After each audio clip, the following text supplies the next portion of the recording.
Hello and welcome back to the channel where it is yet another Steelers Friday where I will be talking you through and previewing this weekend's game. This weekend we have the Las Vegas Raiders on Sunday Night Football. First time that the Steelers have gone to Las Vegas. Well, hopefully we'll be able to right some of the wrongs that we felt when we were playing the Oakland franchise, as it were, because we have not won there since the 90s.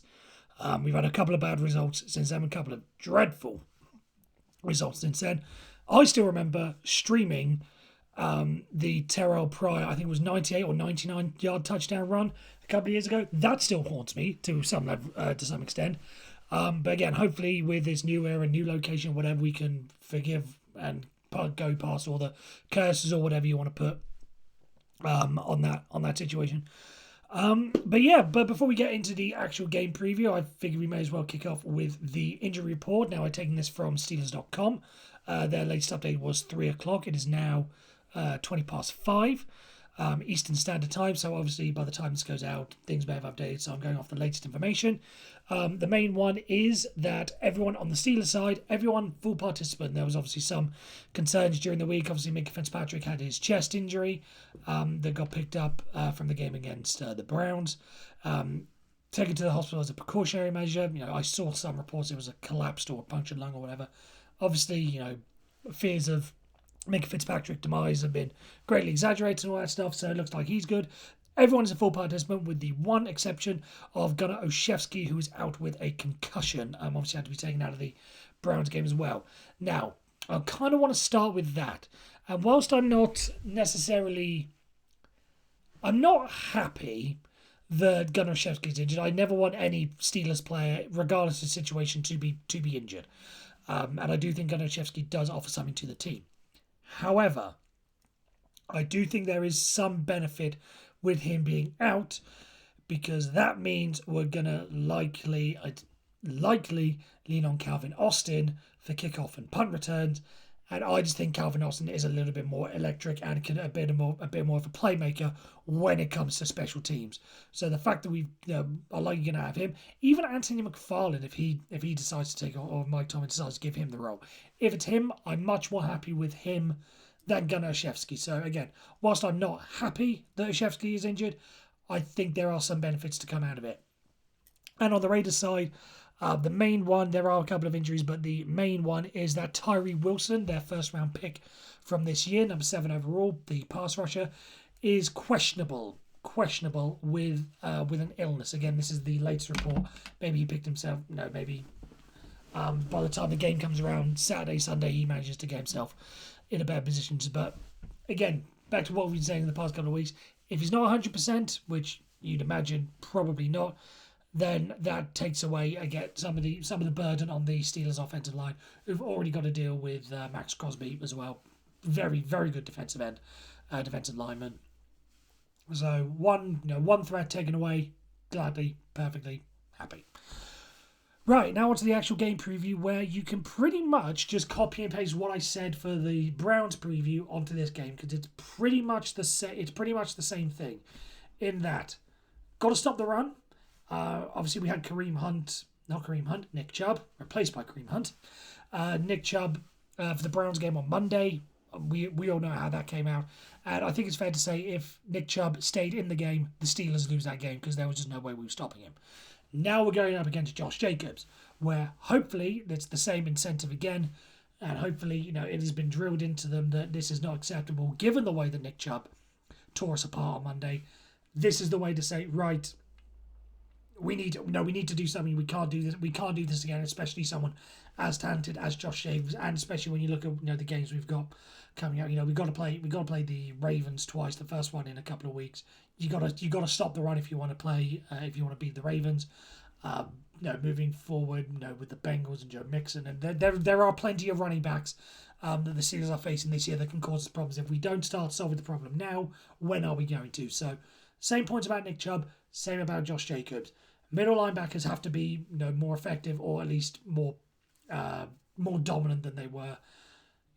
The rest of the defensive line did an okay job against the Browns, especially when it came to pass rushing in the latter stages of the game. I don't need to talk about TJ Watt and Alex Highsmith more than what has already been said and covered dozens and dozens of times. yes, that's pretty much it. And then obviously, apart from the running game, shutting down Devontae Adams, who again has the potential to be a game wrecker, but with the likes of Minka Fitzpatrick now good and hopefully ready to go, and to be able to make plays in the passing game, that should hopefully be enough to keep at least keep Devontae Adams honest and keep him at bay for a large portion of the game. So defensively, if we stop the run, I think that's I'm not even going to say half the battle because of again just of how good Josh Jacobs is and how they're likely to that's 65% of the battle taken care of. If we can stop Josh Jacobs, that gives us a great chance. And yeah, another copy and paste. And what I said last week was, or this week rather, in relation to the Browns game was, the fact that there was so much media attention around Matt Canada and how bad the offense is. The fact that he has now acknowledged it, and the fact that he was able to acknowledge the fire Canada chants that were taking place during the Browns game. The fact again now that he's aware of it, now that the Steelers are aware of it again, they probably wouldn't know, but now again they've got the attention of him, and again you've got more prominent mainstream media people calling out Matt Canada. This is a chance to make corrections, because now, again, leading up to the game it was all outside, but now the fact that it's an inside thing as well, there has to be a response from Matt Canada in this game. There has been some rumours or rumblings that maybe they are going to look to make a change. Again, how true you want to cast on that is really up to you. But again, the fact there is some murmurings about just how precarious and how precarious his job is and how badly he has done at his job should give him the kick up the backside. Although that being said, I said the same on Monday, and we saw what happened Monday. When it comes to the offense specifically, and again, it is the obvious. What I'm saying is nothing new. But the fact that I'm saying nothing new, and the fact that it just shows you how basically wrong everything is. Just get the ball to George Pickens.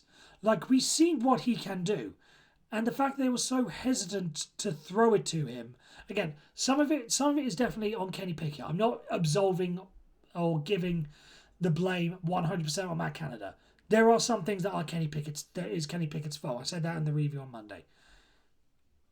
But in terms of play calling to get the best out of Pickett and to get the best out of Pickett, we saw what he can do with that 79-yard or however many yards it was touchdown run.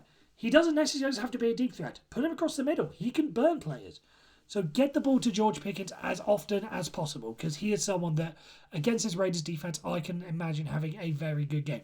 Again, you have the weapons. Utilize them. And that sort of brings me on to the running game as well. Because as has been prominent, and as I sort of mentioned in the preseason, this team was meant to be a run-first team. With the way that they bulked up the offensive line, brought in Darnell Washington, who is primarily, at least now, is a blocking tight end. He can be a red zone threat, or a threat in general, but primarily a blocking tight end.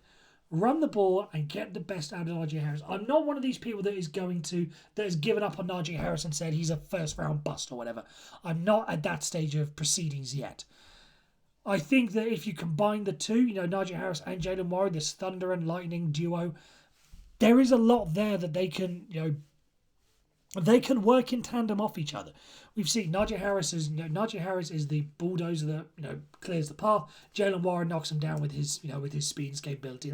They're not the same running back, but utilised the right way, they can be an incredible tandem.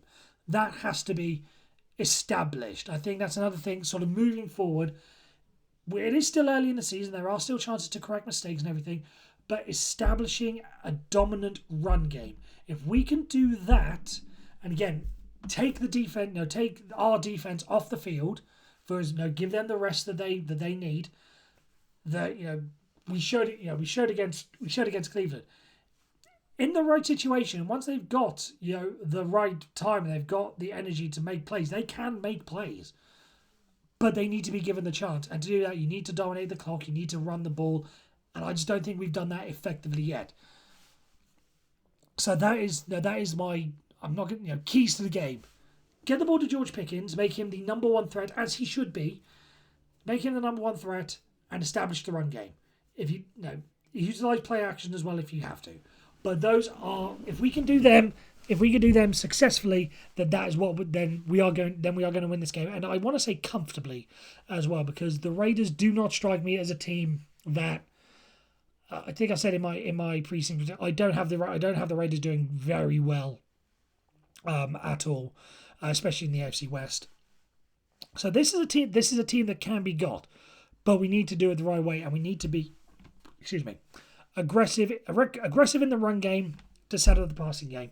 Again, it sounds simple, but the fact that we're not doing the simple things, how does Mike Thomas say? Do the routine things routinely. Or, routinely do the routine. I can't remember off the top of my head. But the fact that we're not doing that, and the fact that our defense has had to bail us out. I was going to say, once against the Browns, and to an extent, definitely once.